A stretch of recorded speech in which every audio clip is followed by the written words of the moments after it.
la HJUT 106.9 Cartografías editoriales.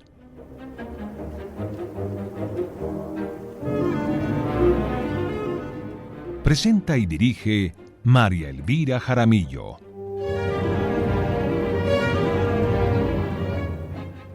Una presentación de Siglo, las formas del pensamiento.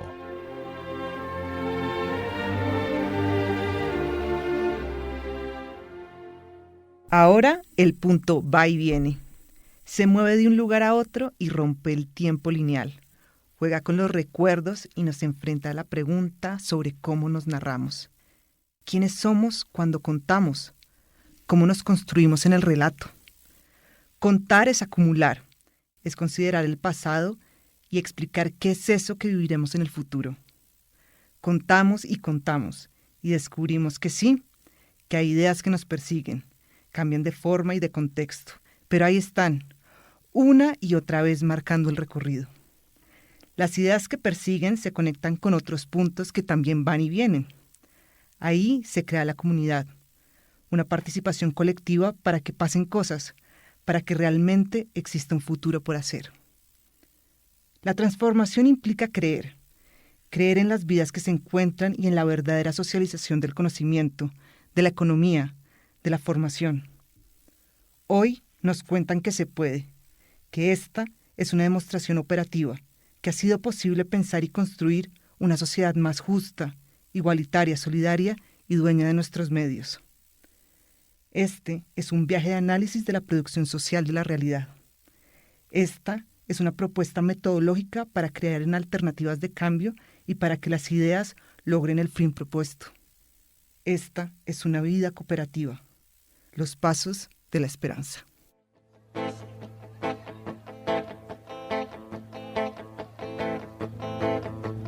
Io choreo domingo a tarde, io choreo domingo a tarde, que venga Lorenzo, que diga verdade. Que diga verdade pero con cautela, que diga verdade pero... Galicia, Salamanca, Viena, Berlín, Florencia, Roma, Barcelona, Bogotá. El punto va y viene. Antropología, psicología, sociología, economía, psiquiatría, filosofía. El punto va y viene. Y el punto va y se multiplica. El punto es comunidad, es la vida del grupo. Vivir es caminar comunitariamente hacia el futuro. Estas palabras de Ángel Nogueira abren una nueva narración, un ejercicio de escucha y reconstrucción. Por eso hoy nos acompaña Juliana Flores. Juliana es psicóloga de la Universidad Católica Andrés Bello de Caracas, especialista en cooperación y desarrollo de la Universidad de Barcelona y magíster y doctora en psicología social de la Universidad Autónoma de Barcelona. Ella, Juliana, es amiga de Ángel y de Juanita, y participó en todas las modalidades de los encuentros de Nacencia, aula abierta, lectores en acción, dialogando con los libros y palabra e imagen. Hola Juliana, bienvenida a Cartografías Editoriales, gracias por estar acá, gracias por decidir ser el momento, la conversación y el punto de llegada de estas historias. Gracias María Elvira por la invitación, por abrir esta oportunidad para hacerle un homenaje sentido a Ángel, nuestro querido amigo y maestro también. Sí, ha sido muy bonito seguir esos pasos y estamos muy contentas de que estés hoy acá para hablar, como dices, de nuestro amigo Ángel Nogueira do Barro. Y bueno, estamos preparadas porque nos hemos ido por el mar, hemos caminado las montañas. ¿Y cuál es entonces esta nueva ruta de viaje contigo? Bueno, vamos a recorrer en la vida de Ángel sus pasos como psicólogo. Me parece interesante que hagamos esta exploración porque lo conocemos sobre todo como editor. Claro. Pero esta, además de ser una faceta muy distinta, es una maravillosa ocasión para mostrarle a esta disciplina, la psicología, nuevas formas alternativas alternativas y transdisciplinares de construir conocimiento, un conocimiento práctico, operativo, efectivo, y también de mostrarle e interpelar a la universidad sobre su función social. Yo lloré domingo a tarde, yo lloré domingo a tarde, que venga Lorenzo, que diga verdad.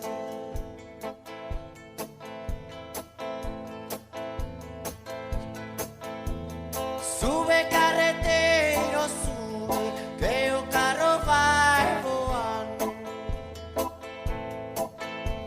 Sube carretero. Hoy vamos siguiendo los pasos de Ángel Nogueira Dobarro. Estamos de la mano de Juliana Flores y hemos decidido hoy conversar sobre cómo la psicología, vista desde la transdisciplina, propone formas alternativas de hacer las cosas y de soñar y de pensar en nuevos futuros. Hoy ha sido muy bonito estar acá y prepararnos para este viaje, Juliana, porque como dices, es una vida anterior a la que conocemos muchas personas. Hoy vamos a hablar de Ángel antes de ser editor, de ser el fundador de Antropos, de ser uno de los fundadores de Siglo, también de Nacencia. Entonces, bueno, para este viaje hay que echar pues la maleta, ¿no? Hay que tener todo listo. Y eso pues nos lleva a una pregunta y es, ¿cómo empieza tu relación con Ángel? Y bueno, ¿qué pasa y cómo comparten, pues claro, la psicología y otros intereses? Pero cuéntanos un poquito de cómo se va construyendo esa amistad. La amistad comenzó precisamente por los encuentros de Nacencia que prepararon Ángel y Juanita y que activaban a Bogotá. Fueron maravillosos. Y luego de varios encuentros fuimos tejiendo poco a poco amistad.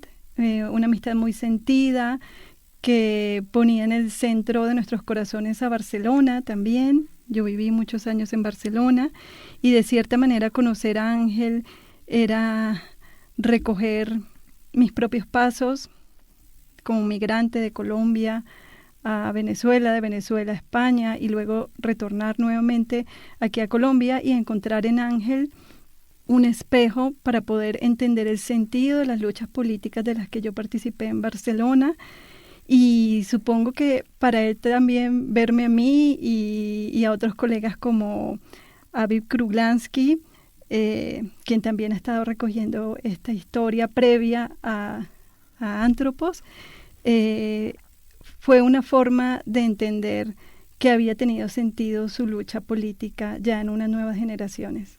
Bueno, entonces ya echamos en la maleta esas relaciones que construyen la amistad, ¿verdad? Uh-huh. Pero hay algo que hiciste tú en esa amistad y es convertirte en la conversación, ¿no? En el momento para que podamos ir hacia el pasado y en primera persona, porque yo ya los leí en primera persona, oír en palabras de Ángel esa experiencia. Cuéntanos un poco de esa cercanía y de cómo esa amistad se construyó también en momentos para hablar del pasado. Tuve el privilegio de que Ángel me pidiera reconstruir su historia de vida y de que Juanita muy generosamente nos acompañara en esa tarea ofreciendo las condiciones para hacerlo en la Biblioteca de Nacencia, pero también siendo la interlocutora continua de una tarea tan íntima y compleja como es recoger la historia de alguien. El tono íntimo se mantuvo y la complejidad la redujo el propio Ángel. ¿Por qué? ¿Por qué lo digo? La historia de vida es una de las modalidades de los métodos biográficos que se hace específicamente cuando hay una historia que vale la pena, que merece ser contada por su gran riqueza, como es el caso de la vida de Ángel. Y también se llevan a cabo cuando esas historias nos sirven o funcionan como ventanas a una época. En este caso, la historia de vida de Ángel nos sirve como una ventana para los años de la Guerra Civil Española, sobre todo en su infancia, también para el periodo franquista, en su juventud, y más adelante una ventana al mundo para los años de la transición a la democracia en España. Sí, además también es muy impresionante ver el contexto político de España en ese momento. Creo que cuando uno empieza a leer esas transcripciones de esas conversaciones que tú tuviste con él, se nota también esa tensión entre la idea del socialismo, el comunismo, lo que está ocurriendo en Rusia, el muro, se siente, ¿no? Y creo que eso también impacta en la manera como se entiende la universidad y en la forma como Ángel fue muy, muy hábil, siempre encontrando el método, la estrategia para proponer formas de cambio sin tener que ser absolutamente contestatario y que al final no ocurriera nada, ¿no? Absolutamente radical, pero sin caer en dogmas. Eso es algo que caracteriza su historia. Y bueno, ¿qué sucede con los métodos biográficos que exigen hacer varias entrevistas en profundidad y luego organizar un alto volumen de información? Y como te decía, en el caso de Ángel, esa complejidad se redujo porque él mismo habló de manera esquemática, muy al estilo de él, organizó el material, fue absolutamente generoso con lo que nos compartió e incluso tituló los apartados. Entonces, como ejercicio biográfico fue un privilegio, aprendí muchísimo y como siempre poder escucharlo me suscitó muchas preguntas que quedan en el aire, pero creo que esa en últimas es su apuesta pedagógica. Hubo muchos desafíos de no poder captar, aprender toda la información, datos, vivencias que nos compartió y de estar ante alguien que no es hijo de su época, sino que es adelantado a su época. Bueno, Juliana, yo quisiera imaginarme cómo era esta planeación, ¿no? Porque es difícil, digamos, sentarse y decirle a una persona, bueno, todos los días o cada semana, eras tú sola, ibas con otras personas. ¿Cómo fue ese ejercicio de conversaciones? Porque ya era algo mucho más, como decías, esquemático, no era como vamos a tomarnos un tinto a ver qué pasa. Exactamente, fue una tarea colectiva en la que además de participar Juanita Sanz de Santa María, estuvo la profesora Rocío Rueda de la Universidad Nacional Pedagógica, con todo su amor, su afecto por Ángel, también amiga de él, de Juanita, mía. Estuvo Yeris Castillo, estudiante de la Facultad de Psicología. Fue muy bonito lo que él dijo al cierre del proceso, valió la pena estar en la universidad solo por conocer a Ángel Nogueira Dobarro, o sea, espectacular. Y también estuvo Gisela Lara de la Asociación Herrera, con quien Ángel y Juanita hicieron trabajos para Nacencia. Me muero morena por ti. Todo el mundo contra mí, morena porque te quiero. Todo el mundo contra mí y yo contra un mundo entero. O déjame subir, o carro carretero, o déjame subir. Hoy vamos de viaje con Juliana Flores. Estamos conversando sobre los primeros pasos de Ángel, mucho antes de llegar a ser el editor de Antropos o de Siglo o de Nacencia. Ya Juliana nos contó que pasaron varias horas y días conversando sobre su vida, hicieron un ejercicio de métodos biográficos y eso te lo agradezco mucho porque me permitió a mí chismosear un poco de la vida de Ángel antes. Pero hoy estamos hablando, Juliana, de Ángel como psicólogo. Ángel como una persona que entendió la psicología como la posibilidad de proponer alternativas diferentes y eso se traduce en la cotidianidad de las personas. Entonces quisiera saber en este recorrido cuáles son las paradas para entender a Ángel como psicólogo antes de convertirse en editor. En este camino, en este recorrido, sería útil la metáfora de vaciar la mochila. Okay. De tener disposición a dejar parte del equipaje o incluso todo el equipaje y volver a rearmar aquello con lo que vamos a seguir nuestro viaje. Es una metáfora que exige valentía, honestidad y también confianza en las posibilidades de la vida. con esta metáfora quisiera pensar en esta maleta previa al ángel editor, que es previa, pero que también es condición necesaria, el haberla llenado Claro. y el haberla vaciado, para que hubiera podido surgir este proyecto maravilloso de las editoriales que él contribuyó a fundar. Bueno, entonces, ¿qué tipo de psicólogo era Ángel? ¿Cómo lo podíamos conocer? ¿Era terapeuta? ¿Era más desde la academia, profesor, investigador? Cuéntanos un poquito de eso. Destacaría 3 líneas de trabajo: Ángel como terapeuta, como formador y como investigador. Las 3 se cruzan y para entenderlas hay que comprender también el contexto en el que se dan esas facetas, considerar que se formó como psicólogo recorriendo Europa, que era algo poco común en los años 60, en Austria, en Innsbruck, en Viena. Aprendió a manejar el Rorschach, que es el test proyectivo, la prueba proyectiva en psicología más compleja que hay. Él lo usó para su tesis doctoral. Es la que tiene unas formitas negras, como unas manchas. La que tiene las manchas negras y a colores. Vale. Sí, es la más compleja, la más rica, y él la utilizó para su tesis doctoral. En el Instituto Goethe de Berlín estudió alemán, en Florencia, en Venecia estuvo también, y particularmente en Roma hizo su doctorado en psicología clínica.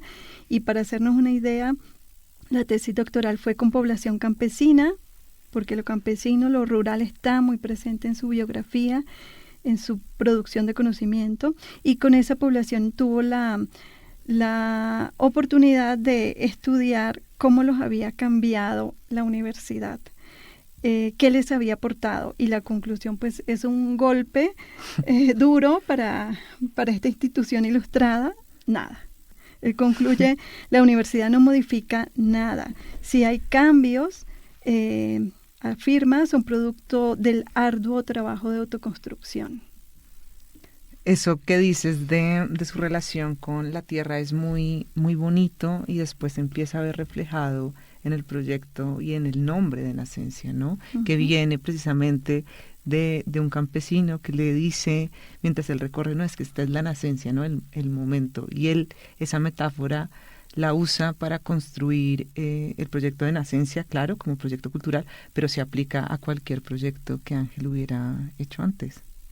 Efectivamente, es la potencia en acción, con el esfuerzo que requiere actualizar una potencia. Bueno, y entonces Ángel, como nos dijiste, formador también, ¿no? Sí, antes de formador, terapeuta. Ajá. Ángel como terapeuta, diríamos que fue un terapeuta inquieto. Bueno, doy un par de ejemplos para hacernos una idea de esa inquietud.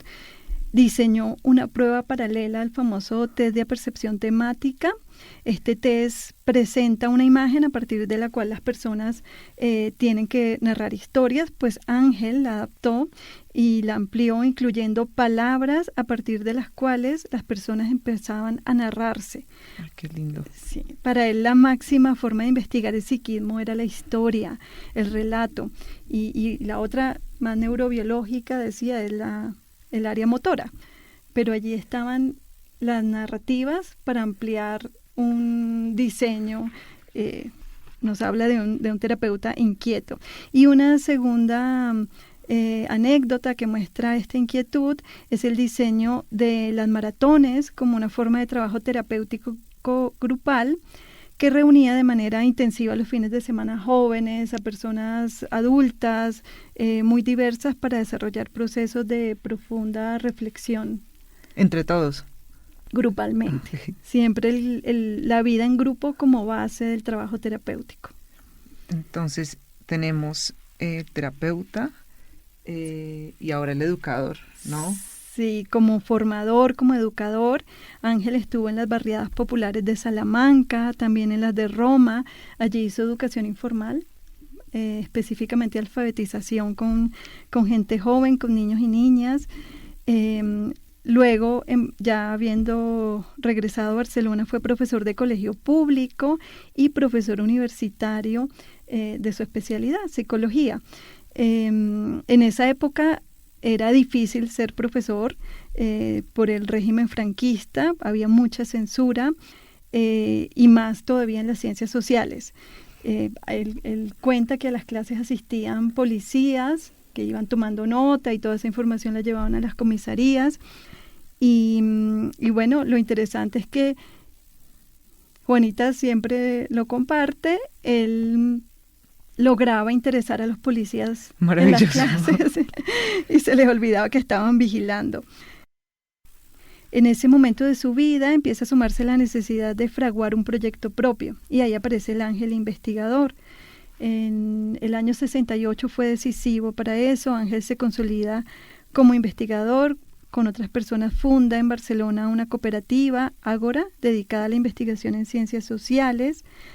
También durante el régimen franquista era muy difícil constituir una cooperativa y lo lograron, y era muy raro también que intelectuales se dedicaran a investigar y a producir conocimiento, más desde las ciencias sociales. Ofrecían asesorías técnicas y humanísticas en el área industrial o de servicios que condujeran siempre al bienestar de los trabajadores.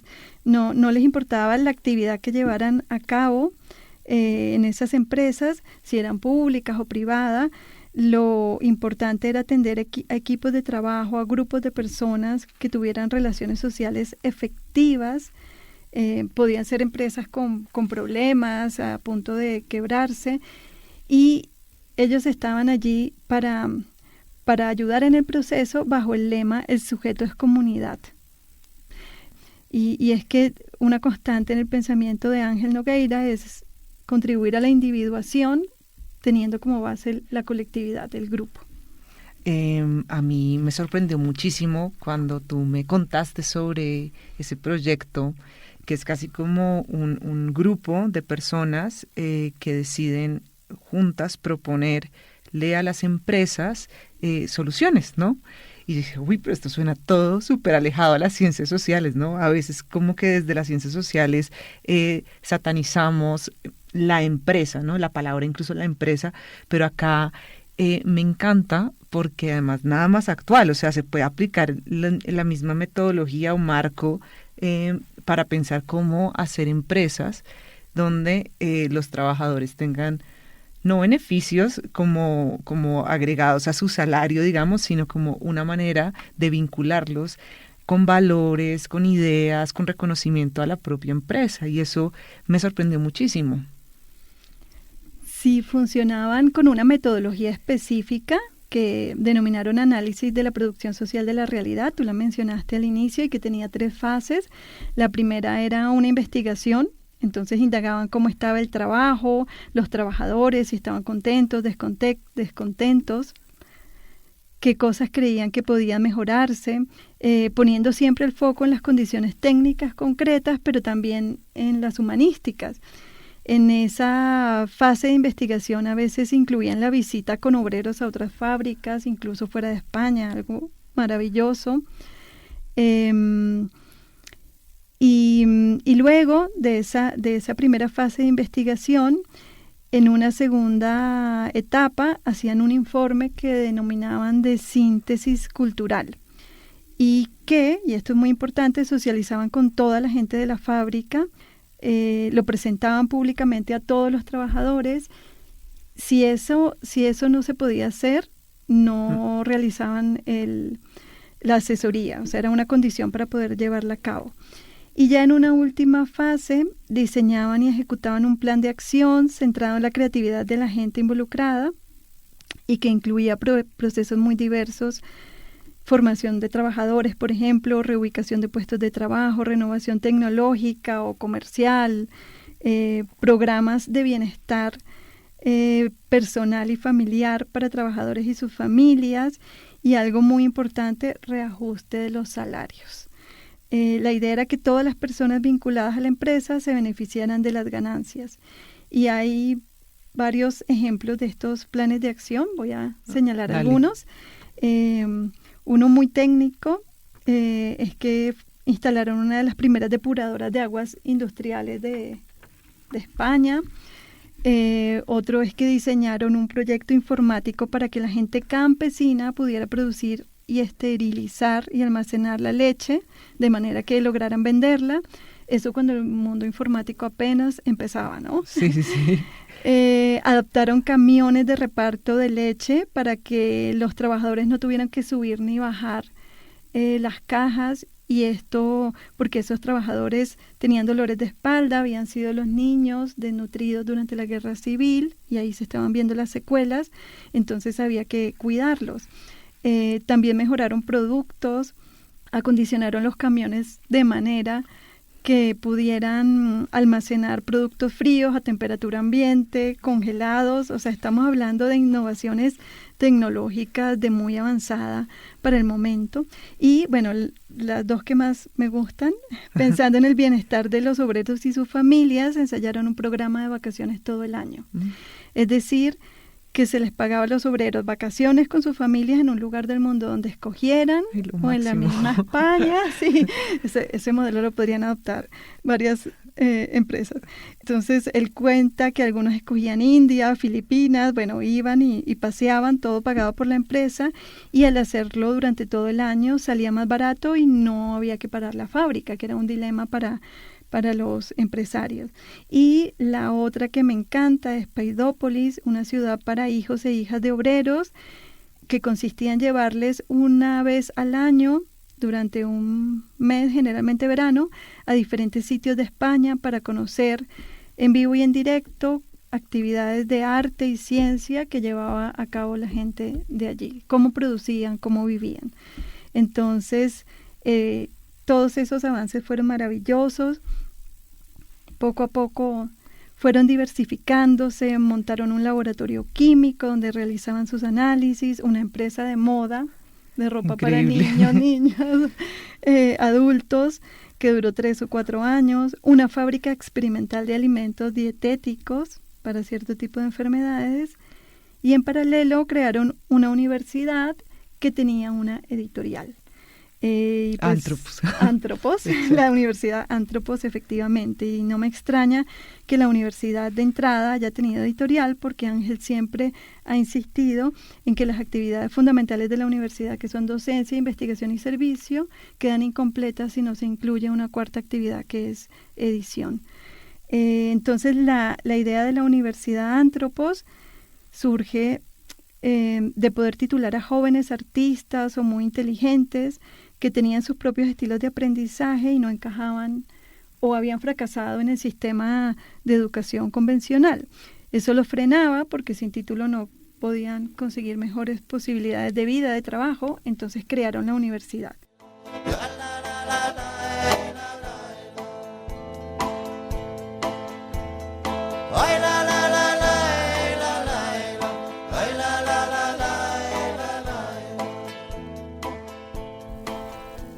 Hoy estamos descubriendo a un amigo, a un viejo amigo que ya conocíamos, que es Ángel Nogueira do Barro, pero lo estamos conociendo en su faceta de psicólogo. Y claro que él nunca dejó de serlo y siempre tenía muy, muy claro eso a la hora de publicar, de escoger sus títulos. Pero hoy hablamos de todas sus facetas como terapeuta, como formador, como investigador. Y llegamos entonces, Juliana, a este final de recorrido. Y es un final que nos permite pensar en nuevos comienzos. Y me gustaría que nos contaras qué pasó con ese rol de psicólogo y qué pasó después con la psicología, con la editorial, para cerrar. En esta faceta de Ángel como investigador, lograron entonces esa diversidad de empresas. Por distintas razones cerraron y quedó una única empresa que ustedes ya conocen, la editorial Antropos. En estos recorridos por las experiencias de Ángel Nogueira do Barro, te cuento, Juliana, primero el punto ha sido una novedad, después el punto se convirtió en una transición, en profundidad, en continuidad, y hoy el punto es además cooperación y comunidad, que creo que es algo muy bonito de lo que dijiste en todo el recorrido.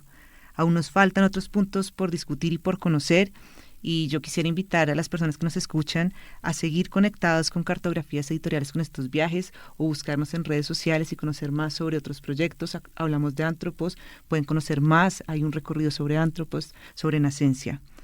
Juliana, muchas gracias por acompañarnos hoy. Gracias por guiarnos en este recorrido de viajes por puntos, creaciones y experiencias. Gracias a ti, María Elvira, y a Siglo por este programa.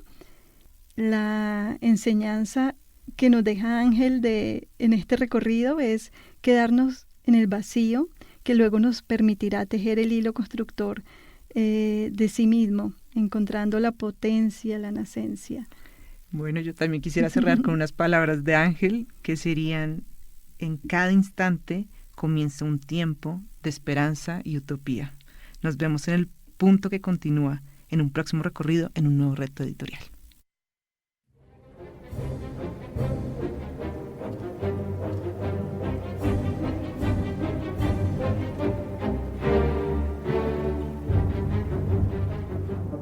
En la HJUT 106.9, Cartografías editoriales.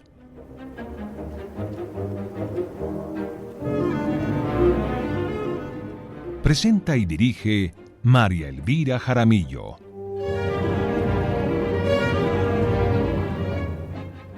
Una presentación de Siglo, las formas del pensamiento.